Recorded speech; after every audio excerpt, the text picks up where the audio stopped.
Hello दोस्तों, उम्मीद है आप सब बढ़िया होंगे और बेहतर महसूस कर रहे होंगे। हम लोग पढ़ रहे हैं यूपी टेट सीटेट सिलेबस और आज हम लोग देखेंगे यूपी टेट सीटेट सिलेबस में पर्यावरण अध्ययन। और पर्यावरण अध्ययन के अंतर्गत हम लोग पढ़ेंगे IUCN। इसके बारे में हम संक्षिप्त जानकारी लेंगे। तो सबसे पहले हम IUCN के बारे में जानते हैं। IUCN को international union for conservation of nature and natural resources कहा जाता है और इसको हिंदी में अंतर्राष्ट्रीय प्रकृति संरक्षण संघ कहा जाता है। तो इसका आप नोट्स भी बनाते जाइएगा और वीडियो को सुनते भी जाइएगा। और IUCN की स्थापना जो है 5 अक्टूबर 1948 को हुई थी। IUCN का मुख्यालय स्विट्ज़रलैंड के ग्लैंड शहर में है। तो इन बातों को आप नोट्स बना लीजिएगा और अच्छे से याद कर लीजिएगा। ईपी टेट और सीटेट में आपको देखने को ज़रूर मिलेंगे यहाँ से प्रश्न। अब कह रहा प्राकृतिक संसाधनों के संरक्षण के लिए समर्पित एक अंतर्राष्ट्रीय संगठन है। तो IUCN जो है प्राकृतिक संसाधनों के संरक्षण के लिए समर्पित एक अंतर्राष्ट्रीय संगठन है तथा IUCN विश्व के विभिन्न संगठनों से जानकारी इकट्ठा कर लाल सूची प्रकाशित करता है। तो जो IUCN का कार्य होता है वह विश्व के विभिन्न संगठनों से जानकारी इकट्ठा कर लाल सूची प्रकाशित करना है। लाल सूची को रेड लिस्ट या रेड डाटा लिस्ट भी कहा जाता है। तो आइए जानते हैं लाल सूची होता क्या है। तो लाल सूची क्या होता है? तो लाल सूची में प्रजातियों को उनकी संख्या में गिरावट तथा भौगोलिक क्षेत्र में उनकी स्थिति के आधार पर कुल 9 वर्गों में विभक्त किया जाता है। तो जो लाल सूची होता है उसमें प्रजातियों की संख्या में गिरावट को दर्शाया जाता है तथा भौगोलिक क्षेत्र में उनकी स्थिति के आधार पे जो लाल सूची है जारी किया जाता है और इसको 9 वर्गों में विभक्त किया गया है। पहला जो है विलुप्त। तो विलुप्त को एक्जिंक्ट कहा जाता है। एक्जिंक्ट। तो आइए देखते हैं विलुप्त होता क्या है। तो जिस प्रजाति का कोई भी सदस्य जीवित ना हो तथा विश्व के सभी आवासों में उनकी संख्या बिल्कुल समाप्त हो चुकी हो, विलुप्त प्रजाति कहलाती है। तो जिस प्रजाति का कोई भी सदस्य जीवित ना हो तथा विश्व के सभी आवासों में उनकी संख्या बिल्कुल समाप्त हो चुकी हो तो विलुप्त प्रजाति कहलाएगी। जैसे डायनासोर, पुराने ज़माने में डायनासोर पाए जाते थे, इस समय विलुप्त हो गए हैं। ब्लू वक। ब्लू वक का मतलब होता है नीला बत्तख।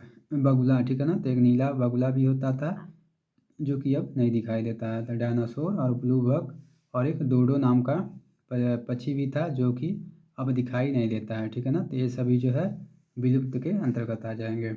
या फिर ऐसे भी कह सकते हैं ऐसा कोई जीव जो 50 वर्षों से अपने प्राकृतिक आवास में न देखा गया हो उसको विलुप्त प्रजाति का जीव कहा जाएगा।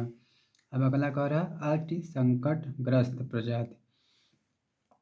तो आइए देखते हैं अति संकटग्रस्त प्रजातियाँ क्या होती हैं। तो संसार या पृथ्वी पर जीव जंतुओं की कुछ ऐसी प्रजातियां जो पूर्णतः या पूरी तरह से लुप्त नहीं हुई हैं परंतु ये वनों से विलुप्त होने के कगार पर हैं, ऐसी प्रजातियां संकटग्रस्त प्रजातियां कहलाती हैं, ठीक है ना। तो संसार या पृथ्वी पर जीव जंतुओं की कुछ ऐसी प्रजातियां हैं जो पूर्णतः या पूरी तरह से विलुप्त नहीं हुई हैं परंतु ये वनों से विलुप्त होने के कगार पे हैं, ऐसी प्रजातियां संकटग्रस्त प्रजातियां कहलाएंगे। और एक और डिफिनीशन है, जब प्रजातियों का उनके प्राकृतिक आवासों से विलुप्त होने का गंभीर खतरा बना हुआ हो तो उन्हें अति संकटग्रस्त प्रजातियां कहते हैं, ठीक है ना। तो जब प्रजातियों का उनके प्राकृतिक आवासों से विलुप्त होने का गंभीर खतरा बना हुआ मिलेगा तो उनको अति संकटग्रस्त प्रजाति कहेंगे।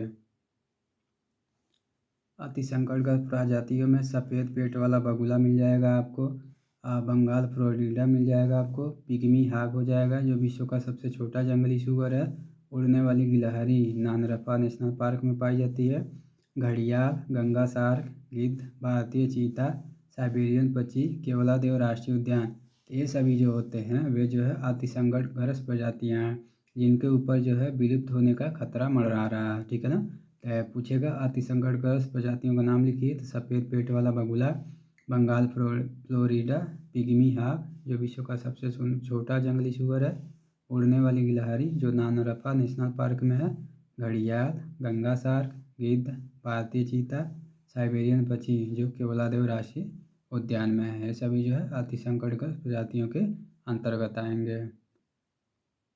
अब यहाँ पे कह रहा संकटग्रस्त भारत की प्रजातियाँ। तो आइए देखते हैं भारत में कौन कौन सी प्रजातियाँ हैं जो संकटग्रस्त हैं, अति संकटग्रस्त हैं।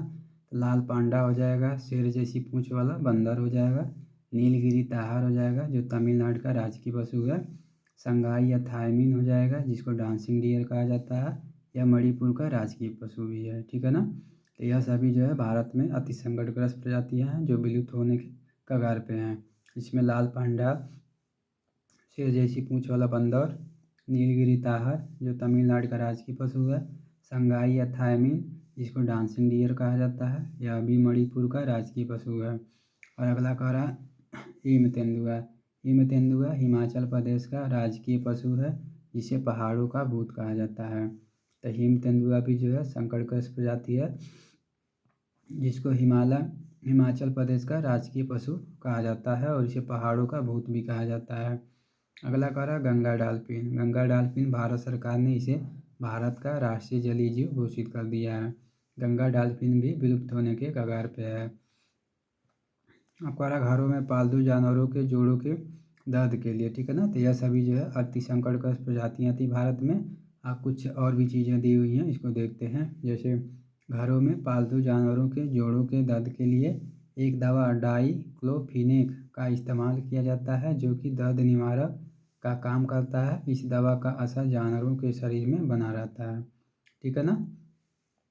तो इस चीज़ को भी आप याद रखिएगा कि घरों में जो पालतू जानवर होते हैं उनके जोड़ों के दर्द के लिए एक दवा डाइक्लोफिनेक का इस्तेमाल किया जाता है जो कि दर्द निवारक का काम करता है।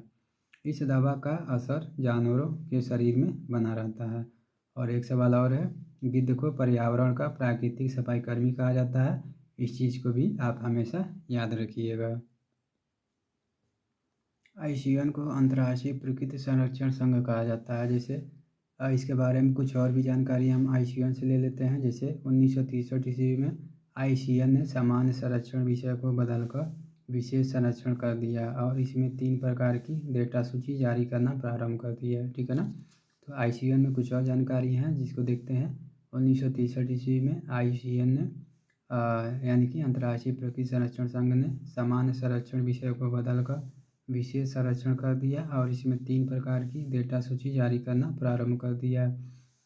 पहला था red data list. Red data list को लाल सूची के नाम से भी जाना जाता है और लाल सूची के अंतर्गत विलुप्त प्राय जीव आते हैं। 1963 ईस्वी में यह सूची जारी की गई थी, ठीक है ना।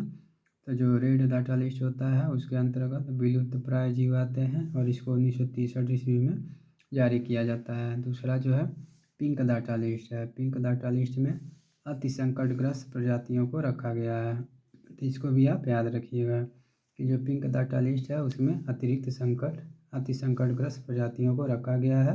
और अगला है ग्रीन डाटा सूची।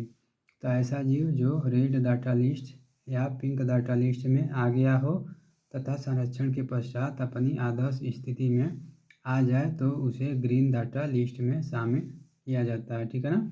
तो ऐसे जीव रहेंगे जो रेड डाटा लिस्ट या पिंक डाटा लिस्ट में आ गए रहेंगे और संरक्षण के पश्चात अपनी आदर्श स्थिति में आ जाएंगे तो उसे ग्रीन डाटा लिस्ट में शामिल किया जाएगा। और अगला है ग्रीन डाटा सूची में कोई भी जीव 10 वर्ष तक रहता है। इन 10 वर्षों में यदि वह आदर्श स्थिति में आ जाता है तथा उस जीव के प्रजाति की संख्या बढ़ जाती है तो उसे सामान्य जीवन दे दिया जाता है, ठीक है ना। तो जो ग्रीन डाटा सूची रहता है उसमें कोई भी जीव 10 वर्ष तक रहेगा और इन 10 वर्षों में यदि वह आदर्श स्थिति में आ जाएगा तथा उस जीव के प्रजातियों की संख्या बढ़ जाएगी तो उसे सामान्य जीवन दे दिया जाएगा, ठीक है ना। यह था आईसीएन से संबंधित कुछ सामान्य जानकारियाँ। तो इसका आप नोट्स बना लीजिएगा और आगे के अपडेट के लिए चैनल को सब्सक्राइब कर दीजिएगा, लाइक कर दीजिएगा और ज़्यादा से ज़्यादा शेयर कर दीजिएगा। धन्यवाद।